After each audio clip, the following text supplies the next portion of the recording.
અત્યારે અમેરિકાના એક એવા રાજ્ય પર કુદરતનો પ્રકોપ ત્રાટક્યો છે જ્યાં હજારો ગુજરાતીઓના ઘર અને ધંધા આવેલા છે.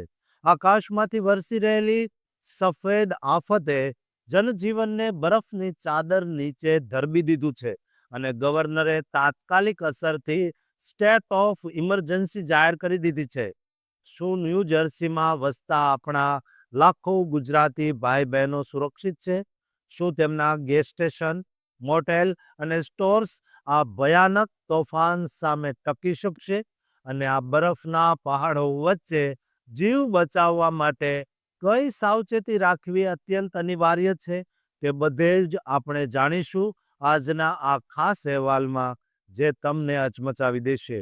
ન્યૂ જર્સીના ગવર્નર મિકી શેરીલે 24 જાન્યુઆરી 2026ની સાંજે 5 વાગ્યાથી તમામ 21 કાઉન્ટીઓમાં ઇમરજન્સી લાગુ કરી દીધી છે, કારણ કે કુદરતનું રૌદ્ર સ્વરૂપ જોવા મળી રહ્યું છે. હવામાન વિભાગના ડેટા મુજબ ઉત્તરના વિસ્તારોમાં 12 થી 18 ઇંચ જેટલો ભારે સ્નો પડી રહ્યો છે, જ્યારે સેન્ટ્રલ અને સાઉથ એરિયામાં પણ 8 થી 12 ઇંચ બરફની આગાહી કરવામાં આવી છે. ઠંડી એટલી કાતિલ છે કે તાપમાન ફ્રીઝિંગ પોઈન્ટથી ઘણું નીચે જતું રહ્યું છે. બરફ પડવાની ઝડપ કલાકના 2 ઇંચ સુધી પહોંચી ગઈ છે.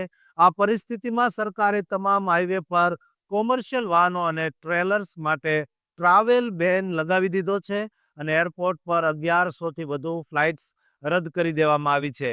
એડિસન, આઇસલીન, સાઉથ પ્લેનફિલ્ડ અને જર્સી સિટી જેવા વિસ્તારોમાં જ્યાં 1 લાખથી વધુ ગુજરાતી અને પટેલ સમાજ વસે છે, ત્યાં જાણે જિંદગી થંભી ગઈ છે. બરફ પડતા પહેલા જ ઇન્ડિયન ગ્રોસરી સ્ટોર્સમાં લોકોની લાંબી લાઈનો જોવા મળી હતી અને પેનિક બાઇંગના કારણે દૂધ, બ્રેડ અને પાણી જેવી ચીજવસ્તુઓ ખૂટી પડી હતી.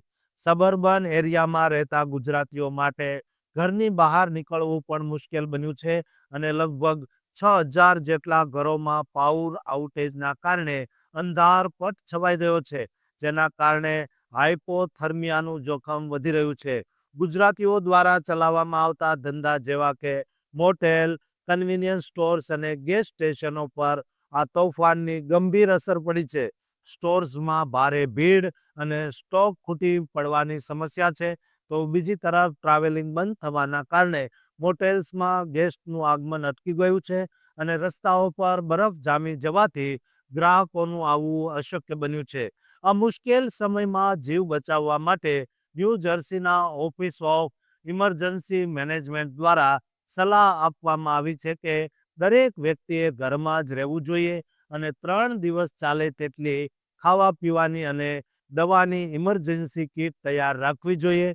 ઠંડીથી બચવા માટે ગરમ કપડાના અનેક લેયર્સ પહેરવા અને ગેસ ગ્રીલ કે જનરેટરનો ઉપયોગ ક્યારેય ઘરની અંદર ન કરવો, કારણ કે તેનાથી કાર્બન મોનોક્સાઇડ પોઈઝનિંગનું જોખમ રહે છે. ધંધાર્થીઓ માટે પણ ખાસ સૂચના છે કે પાવર આઉટેજ દરમિયાન ફ્રીજમાં રાખેલી વસ્તુઓ બગડે નહીં તેની કાળજી લેવી અને પાર્કિંગ એરિયામાં સ્લીપ એક્સિડન્ટ ન થાય તે માટે તરત જ બરફ સાફ કરવાની વ્યવસ્થા રાખવી. આ સ્નો શોવલિંગ કરતી વખતે પણ ખૂબ ધ્યાન રાખવું જરૂરી છે, કારણ કે વધુ પડતો શ્રમ હાર્ટ એટેકનું કારણ બની શકે છે. ન્યૂ જર્સીનો આ સ્નો સ્ટોર્મ અત્યારે ભલે કઠિન લાગતો હોય, પણ જો યોગ્ય સાવચેતી રાખવામાં આવશે અને પડોશીઓ તથા વડીલોની સંભાળ રાખવામાં આવશે, તો ચોક્કસપણે આપણે સુરક્ષિત રહી શકીશું. તોફાન બાદ નુકસાનના ફોટા અને વિડીયો લઈને ઇન્સ્યોરન્સ ક્લેમ કરવાની પ્રક્રિયા પણ તરત જ શરૂ કરી દેવી હિતાવહ છે. શું તમે પણ ન્યૂ જર્સીના વિસ્તારમાં રહો છો અથવા ત્યાં તમારા કોઈ સંબંધી છે? મને કોમેન્ટમાં જરૂર જણાવજો અને તેમની સલામતી માટે પ્રાર્થના કરજો. આ વિડીયો તમામ ગુજરાતીઓ સાથે શેર કરજો અને ચેનલને સબસ્ક્રાઇબ જરૂર કરજો.